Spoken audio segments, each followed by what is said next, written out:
Let's go, baby. The underground runs through us. Yo, high off life. Let's get it, Noah. Look, killing shit, view count, look like a body count.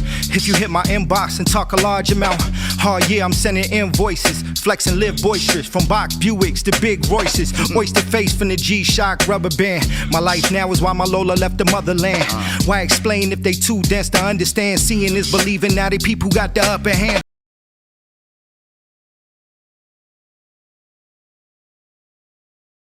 Watch me now. Say, I am the greatest. Look at us, mama, we made it. I'm going in like I'm bathing. Yeah, they had a buzz, but we shaved it. They got me feeling like some gauges, cause I'm in the air with it, baby. Had to get away from being basic and work hard on a regular basis. I'ma let them talk till it's my time, and I ain't gon' say shit. Give them bars like cages, and they still got a few more cases. You can unplug from the matrix and open your mind a little and see that it's fucking funny like a... Ladies and gentlemen, welcome back to another episode. This is Talking Riches. I'm here today with the great Noah O from Richmond, Virginia. Yes, sir. You know, Filipino, the world. Yeah. But we'll get to the backstory of that per se, because I know that you're bringing the Filipino culture right on, okay? And on the show, man, I like to talk about the blueprint, the foundation of who you are. Who raised you is very important in your upbringing to your challenges of becoming who you are today, okay? Because you never know who's watching. You never know that kid, the young guy, the young girl. You'll be like, hey, this person walked my same path and he made it this way. So let's start first with who you are and your foundation. My name is Noah O. I'm a Filipino-American hip-hop artist from Richmond, Virginia. Originally, I'm from San Francisco, California. I grew up in San Francisco, born in San Francisco, grew up there till middle school, and also Daly City, which is like, I don't really call it a suburb, but it's like a city as soon as you leave the southern part of San Francisco. So I grew up there till it was time to go to middle school, and then I moved to Richmond, Virginia, where my father was from. And then since then, I've been in Richmond. Go back and forth, but primarily Richmond. Okay, nice. So, family is important, right? Yes, so sir. you moved there with your father by yourself? Yeah, right. So my parents had gotten separated for a couple years, and when that happened, my dad, he was originally from Virginia, so he had decided to go back to Virginia, try to get, reestablish his life, get back on his feet. Basically, my family went through some hard times, so my father went back to Virginia, kind of get himself together, and then once he felt like he had a good hold on life again, he asked my mom to send us. So my mom ended up sending my sister and I to Virginia to go stay with my pops. And then after a while, after about a year, my mom ended up coming in and moving to Virginia as well. Okay. They came back together? Yeah, they were trying to make it work, you know what I mean? But so my mom moved back in with my pops. We became like a family again. But, after you've been separated, now in hindsight, they was together, I say, trying to have a family, to the best of their abilities. But I did, for a good part of my life, have a two-parent household besides the time they were separated, but yeah. Okay, so knowing what you know today, right? And like some family members, they'll try to stick together because just for the kids. Yeah. Right? Say, now looking back, would you want your parents to do that, make the same decision? Or would you rather them, if they were happy separated, would you rather them together, unhappy, or separated happy?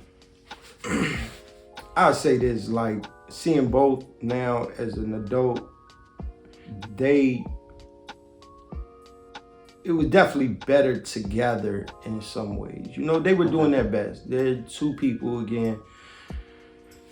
trying their best. So I feel like as a kid, I wouldn't say like life would have been better with them apart. Growing up in a two-parent household and seeing that example of parents doing their best to uphold something like marriage, uphold the values of having a family, it definitely molded me a certain way when it comes to approaching relationships.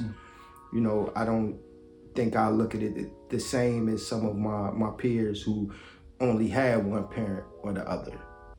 You know, I think it is important.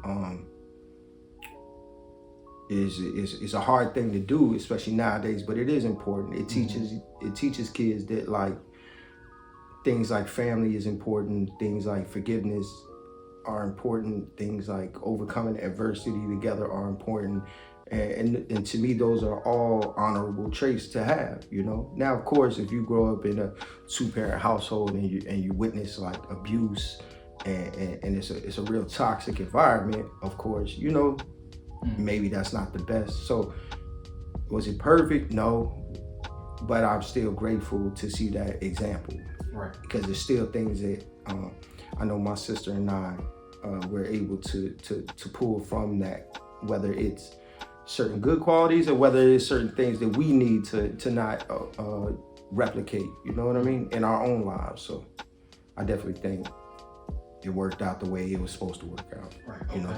So learning forgiveness, right? For me, someone like me, I didn't really learn forgiveness until probably just a couple years ago. Yeah. Right, but you learned it as a kid. You brought it in. You know, you kind of grew up in a way with it, molded it. So with someone who don't understand forgiveness, right?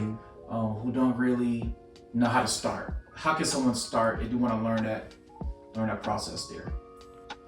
I mean, man, it's a hard thing because again, we're in a time where I think there's a lot of I think we're in a time where individualism is more so praised or is more so highlighted versus things like community and togetherness. So I think that's a hard thing for people to wrap their minds around is, you know, being loving to the point sometimes of being self-sacrificing where you'll overlook certain things for the greater good of, you know, your family or the community as a whole. So I don't know if it's something that could be taught. I think it's something that has to be experienced, you know, and it also has a lot that depends on like somebody's like, I guess, upbringing, whether it's like family or through faith, you know, the things that are taught and displayed to them. But it's a hard thing, I think, to kind of articulate to somebody who hasn't seen it, especially now, you know. Now it's about, if it doesn't serve me immediately, people kind of wash their hands of it, you know? So when you're talking about somebody maybe doing something that has wronged you in some way or made a mistake, I think people are a lot less forgiving, you know? So I don't really know how to teach it. I think it's something that has to be witnessed. Witness in practice for somebody to witness, and then they'll understand it, you know? Because it probably wouldn't make sense to people. Like, what do you mean? This person did me wrong. That's it, I'm done with them, you know? But I don't think if you want to have really rich relationships or strong bonds, that type of mindset could lead to that. If you want to have long-lasting bonds with people, those are qualities that probably need to be exercised. Okay, wow. Okay, so you moved from California to Richmond, right? The whole environmental change, sunny side up to, you know, Richmond is like, it's like kind of gloomy sometimes, and there's factories all around, things like that too as well. So, you know, you went to the newer schools, right? Being a new kid on the block, you know, how did you have to kind of fit in or kind of make your name? I mean, like, shoot, I'm very grateful. Like, I think California, especially San Francisco, like the Bay Area, is a place where people are kind of like, it's like a live and let live attitude. It's like you know, what you eat don't make me shit type of mindset, where it's like, bro, if that's what works for you, that's cool. So I think growing up with me having that type of mindset in that type of family and having the mindset of like, I didn't really look at anything as weird. I didn't, you know, like the Bay Area, especially when it comes to things like drugs, sexual identity, gender, whatever, just all across the spectrum, right? Nothing, I don't think I was raised in an environment where anything was like seen wild.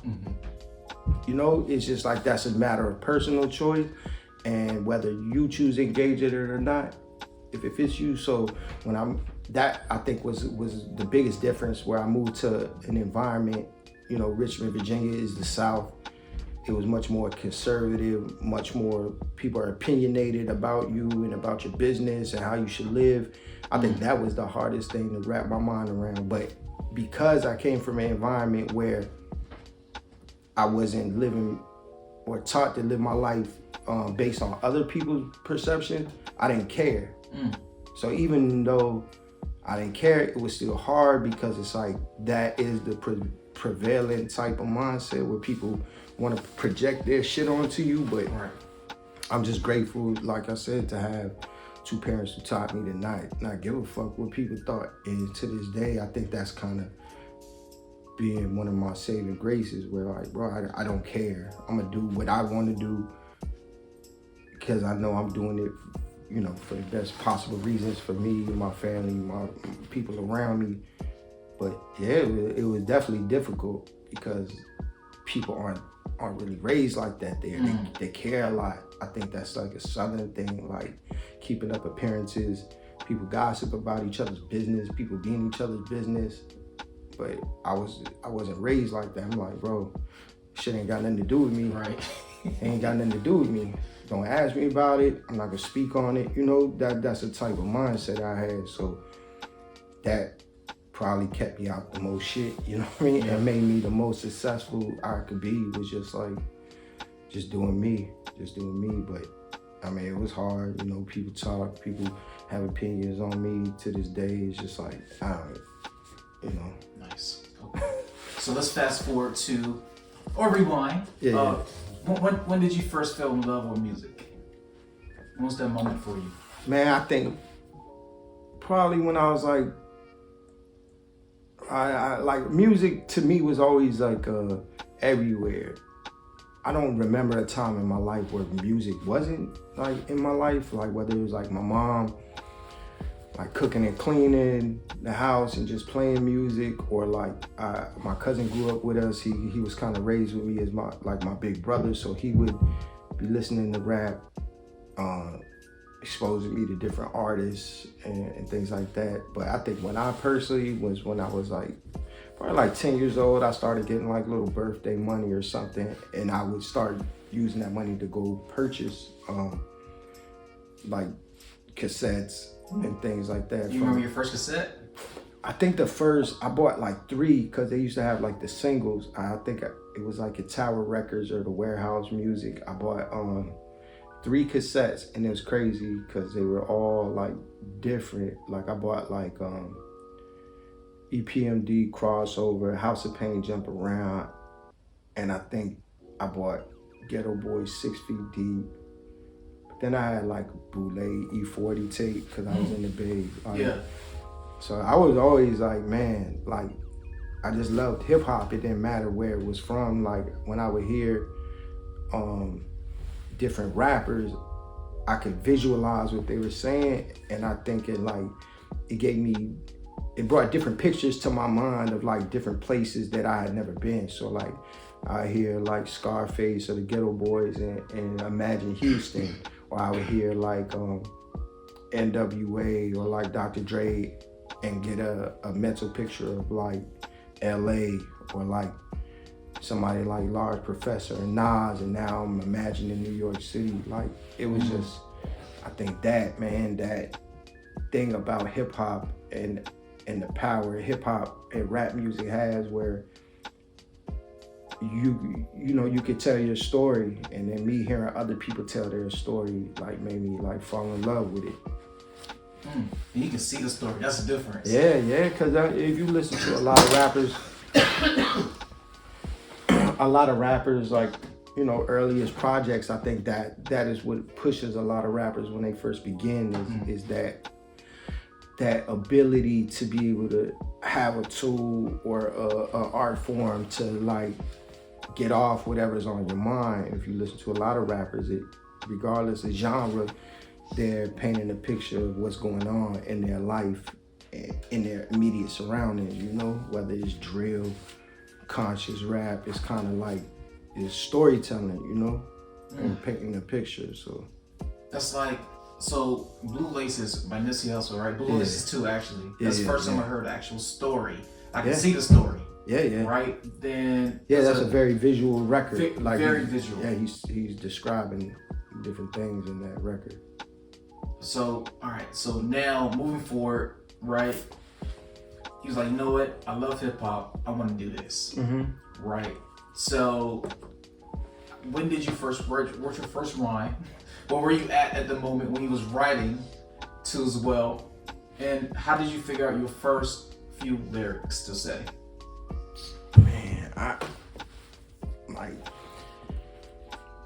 don't remember like the first lyrics, but I remember like kind of what was going on. Like when I was a kid, I would get like I was always selling stuff, like whether it's like candy or whatever I could get my hands on to get some money, I would sell. But somebody gave me a mixtape, and what I did was I took that mixtape to like a little copy store. Well, first I copied the cassette. I went and bought some blank tapes, made like a bunch of copies of the cassette. Then I went to the copy store and I like copied the cover. But what I did was like, when I did that, I went back to the house and I figured out how to rap into the headphone and use it like a mic. And so I had like some instrumental, and I added like a freestyle of me like rapping over like Jay-Z Dead Presidents or something. I added it to the mixtape, but I didn't put it on the labels because it was a mixtape of known people, but then I added it. Yeah, yours is boss of people getting, that's a good play. Bro, so I'm at school like selling them Johns. I'm like selling them for $5-10. And then I remember like a kid came up to me and was like, man, I heard that last song on there. That's you? And I was like, yeah. You know what I mean? But I think that was like probably my first recorded rap. But I don't remember what I was saying. It was just me rapping. I don't know. Right. Okay. So now, so over your time, right, you're mastering your craft, right? And to the point where now you collaborate with different artists. You collaborate with Noah. There's No and Big No, right? Yeah, Big No. Big No. How did that part came about for y'all two? Big No is an artist. Man, actually, like Big No, he has a family member, and that family member is one of the first people that I met or got cool with when I came to Virginia. So me and his family member, we actually played basketball together. Like I played basketball for school and just recreationally, but he was like, Big No was his like younger like family member. So he will be around watching me. I guess when I was like a teenager, when I was starting to get established in hip hop, he would always be watching me, but he didn't know, I think like it could be real, like the possibility of actually being a real rapper. So what happened was like a few years ago, he was at one of my video shoots and he was in the video. He ended up going to prison. And when he was in prison, that video ended up getting on TV, on MTV. So now he's in prison hearing about like, yo, this dude Noah that's from Richmond, his videos on MTV, and he was like in shock because he was in the video. So he told me that story. He was like, bro, he came home from prison and was just like, I think that was one of those moments he felt like it could be real. But you know, just later on down the line, he started pursuing rap himself. Even though we didn't really work together, we were still cool. Musically, like our music is like kind of two different lanes. You know, his is more in like his experiences, which were different than mine. My artistry may have followed more like on a lyric driven or like conscious boom bap, lyrical rap. His was more like in the street trap type of a lane. So especially, you know, being from down south, like especially like in Virginia or Carolinas, like you could be down south and you could be down south and you have artists like Little Brother or J. Cole, or you have artists like DaBaby. And Virginia is much the same way, where you could have artists like Noah O and Big No. We're from the same place, but how we choose to, I guess, share our artistry is just in different ways. So one day, you know, I just hit him up and I was like, yo, bro, we should just make a project, but we can't like take our time with it. Like, we gotta just get in the studio. And I seen his work ethic. Me and him work the same. Like, we work fast. Like, whether it's 30 people in the room or whatever, like, we'll work and won't leave until we get like 3-4 songs done. So that's what it was. Like, we got in the studio last year. We knocked out like the whole project in a matter of a couple weeks. Like, and then from there, really, you know, we dropped it earlier this year. This project really carried both of us through the year. Like, we've been on, done numerous shows with like bigger artists in the region. We've been on big like hip hop platforms. We just been on a run. We had a billboard up in Virginia for like 6 months. Like, our merch like been going crazy. Like, shout out to Benny the Butcher. Benny just wore our shirt from the album in his in a new video. Like, my homie shot his videos, The Wizard. Oh, yeah? So he also my homie, the lucrative hats, that's him too as well. Fire. Yeah. Yeah, so it's just like, nice. It just happened organically. Us already having a relationship and just a mutual respect for each other's rap, you know what I mean? Nice. So your artistry, right?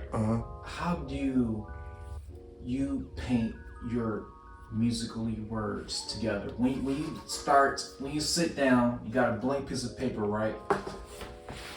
Do you visualize first of what you're going to say, or do you kind of write down and just it comes to your mind? How does that work for Noah's artistry? Man, it just, I'm trying to, I look at it like this. Like, I don't really think about it even. Like, I look at it like I'm just an instrument or a tool, right? Like, I'm a paintbrush. I'm just a conduit.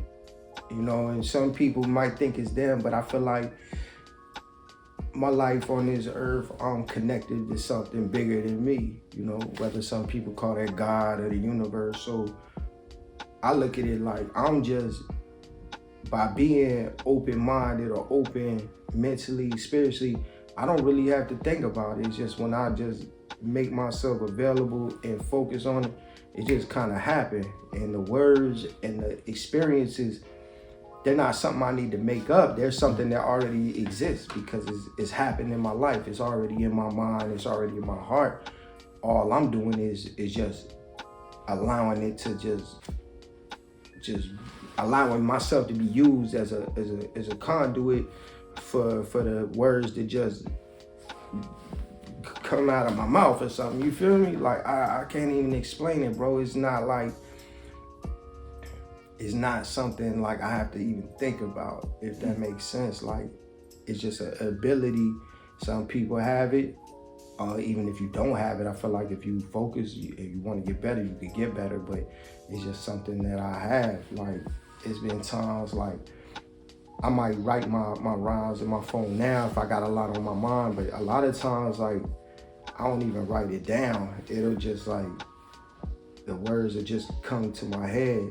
And it's not like I'm punching it in. I'll just memorize them until I can write it down, or sometimes not write it down at all. Like, I don't know, man. It's a hard thing to explain. It's just like, you know, it's just like, some people is mechanically inclined. Correct. You feel me? Or just like musically inclined. I know people that could just sit down at a keyboard and just play. And I don't understand it. Yeah, with no training. Yeah, I feel like that with you know, with words, that's just something since I was younger, like I could just put words together. Yeah. Okay, nice. So, Richmond Brave, right? Mm-hmm. You know, album. And one of the songs I already got my attention was Uncle Phil. Uh-huh. So how did Uncle Phil, that song came about altogether? What was the thesis behind the whole type of song when someone listened to it? Man, so like really the whole theme, the whole, I guess, objective was of the project was to like bridge our two worlds. So some beats may be like more, I guess, like hip hop or just a different vibe from what he rapped on. But that specific song was something where he wanted to bring me into his world. Like a lot of times if people listen to my project, it's not like trap beats. On most of my projects, not like trap or like real club beats. But that was a song where when we was in the studio, he heard it and was like, yeah, you gotta step into my world. So that's really what that's about. Like, and then he's saying big load, like, you know, I guess just talking that talk, a big supply of something. Yeah. And then me just going in, bro, just like using like a more double time type of trap down south flow, you know what I mean? Versus normal boom bap type rhyme pattern, you know what I mean? Okay. So with that, right? You're entrepreneurship too. You're an entrepreneur, you're a business owner. Yeah. Charge up the store. Mm-hmm. Vision, right? Vision and faith put together creates action and reality. Yeah. So how did that whole story come about? So like, for those who watch and who don't know, Charged Up, you know, Charged Up is, first and foremost, Charged Up is record label and a movement. Just like you have any other, you know, hip hop movement or label or team, that's what Charged Up started from. Over time, for me dropping projects, normally I would drop projects and put out merch with each of those projects, whether it's a shirt or whether it's like some kind of collectible, like, you know, this is an energy drink we just dropped. So let me say, what happened is I would drop merch, it would sell out. Every time I drop merch, it sells out. One of my homies hit me up and was like, yo, why don't you keep dropping merch? Even though you don't have an album out, if you're selling out, you need to keep dropping merch, regardless if you have a project or a song ready to go with it. So I took him up on it. I was like, you know what? Let me try it. Boom, keep dropping merch, keep selling out. So this during the pandemic, you know, I started thinking about the future and knowing that, like, even though we were in the pandemic, I was just looking towards like where things gonna be in a year or two. So during the pandemic, I had decided like, man, I'm gonna open up a store. And then I had a couple people like really like pushing me to do it. Like for one, the same homie that I'm talking about, he was like, you ever think about opening your own spot? And I was like, yeah, but you know, that's a scary thought, especially like during the pandemic, not knowing if things was gonna open back up. But I had a homie in another part of Virginia who raps and opened his own store called Made in Norfolk. Shout out to A Driver. He started pushing me. Like I started hanging around him more. And he was like, man, you need to like quit BSing and do the same thing I'm doing. So I was like, man, I'm hearing him in one ear saying that. Then like, I try to pay attention to like signs, you know, I feel like we get signs, whether it's through people or, you know, whatever way we get signs. And after like 2-3 people said it all within a short span, I'm like, man, I keep hearing this. It must be what I'm supposed to do. So, well, long story short, yeah, another sign was like I had a fan a fan of mine that's part of like one of the biggest like commercial real estate companies in my area hits me up, and he was like, bro, I rock with you. Like, one day you should open a store. And this is like a dude who can help facilitate it. So once he said it, I had another person who said it again, and this person had a contracting company. So I'm like, man, all the pieces lining up from, I could holler at this guy who's actually done it, copy and get advice from him. Now I got a dude who can actually find me a location, telling me he wants to help me. Now I got an actual dude who could build it, who's pushing me and saying he's willing to help me. So it's like, you know, I believe that like when it's time and when you really want something, it will be provided for you. Correct. You know, so I was looking at all the signs, like it's lining up for me to not fail unless I choose to. So boom, I just jumped out there and just found a spot. We found a spot, opened up in February 22. We opened up. It'll be 2 years. Nice. Yeah, 2 days for my birthday. Oh yeah? Yeah, 24 is my birthday, so that's good. Oh yeah. Nah, I would say 2024. 2024. Yeah, February 5th, 2024. Oh, February 5th. Okay, gotcha. But yo, it's the birthday month. Yeah. Yeah, that means you're gonna be 24 next year. Yeah, that's 24. Yeah. I'll be 30, so there you go. Dope. But yeah, bro, like, at first it was a scary thing, you know, even sometimes now it's like, man, this is crazy. Like, I really have a store and I'm not selling nothing really but my own brand, my own movement, my own albums, but the store is actually, you know, over time I realized the purpose of the store is bigger than that. We're really part of the community in Virginia, especially in Richmond. We're really ingrained in the community. We do a lot for the community. The store is a place where like artists and creatives could kind of congregate and meet up and build with one another. We brought platforms, different hip hop platforms, different sound artists come through the store when they in the area. So it's really a place where, like, you know, just people could meet and build with people, you know? It's bigger than just us selling t-shirts or hats, you know? It's really a staple in Virginia and Richmond as far as, like, if you want to know about what's going on in hip-hop in Richmond, Virginia, come through Charged Up. If you want to meet, like, other creative people, if you stop through on any given day, whether it's, you know, other creative people, whether it's other business-minded people you never know who might be in there. So a lot of people have really met other people, like, just by coming through the shop, you know what I mean? And that's, to me, I feel like in this day and time when people could get anything they need on the internet, that's what it's gonna take for like a brick and mortar location to be successful, is to offer something that the internet can't offer, which is things like in-person authenticity. Yeah, authenticity, in-person building, community. You know, you can make your best attempt to replicate a community online, but it's not the same as being in the building with people, you know? Correct. That's why I like, people like, hey, do you do Zoom? I do, but it's not the same as in person. I don't really, bro. I don't even like when people want to interview me on Zoom. I'm like, bro. Or even want to talk. I don't really like talking on the phone or through. Yeah, that's weird. Especially if we trying to get to know each other or like talk about something significant. Like we could have an initial just like, yo, what's up? Try to, you know, if you 1,000 miles away, that's different. But if we have the ability to actually link up, especially if we need to talk about something important, you know, or significant, pull up. We gotta meet in person, or fuck it. It's not meant to be talked about until we can do that, you know. So, what is your words of wisdom, right? And how can someone reach out to you to be a big brother and mentor and be a guidance? Man, words of wisdom, man, just do you, man. You know, don't let anybody tell you your ideas are crazy or too big.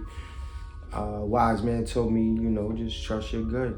You know, trust your gut, bro. If you believe in what you're doing or what you see for yourself, regardless of what's going on around you in your current time, because I look at it, one thing I realize is having faith and being crazy is very similar. Crazy people see shit nobody else sees. People who have faith or see a vision and the power of their dreams, it would look crazy. Like I started looking for a store in the middle of the pandemic. Like nothing was open. The block where my store is at is a lot of boarded up buildings and burnt out stuff. But that's, you know, the time to do it is before everybody else is doing it. When you do something when everybody else is doing it, you're already behind. You know what I mean? So that's my whole thing. You gotta, if you trust yourself, trust, you know, what you see in your mind, you'll kind of always be ahead of the curve. Don't worry about whether people copy you, because when you innovate, you know, people always gonna be watching what you're doing. So as long as you keep doing what you're doing, they gonna always be copying your last move, and your current move is still gonna be 2 steps ahead of them. So, I mean, that's the best we can do. You know what I mean? Nice. You saying to be a big brother to me? Yeah, like how can you be a big brother to somebody? Oh, man. How can I reach out to you? I need a big brother, man. I need a big brother. I need a big brother, man. Big pocket, big brother. Holla at me. Big bankroll brother. Nah, look, yo, you can hit me up, follow me online at Charged Up Noah O on all social media. ChargedUpENT.com. That's our website. Or if you pass through Richmond, Virginia, get off on 95 South, get off downtown, find the Charged Up store, 106 West Broad Street, pull up. We always there, man. If I'm not there, somebody is there. And if you holler at them, it's like hollering at me. So, yeah, but hit me on social media, Charged Up Noah O, Charged Up ENT on YouTube. Nice. Yeah. All right, I appreciate you, man. Thank you, bro. Come to the show, man. Appreciate you.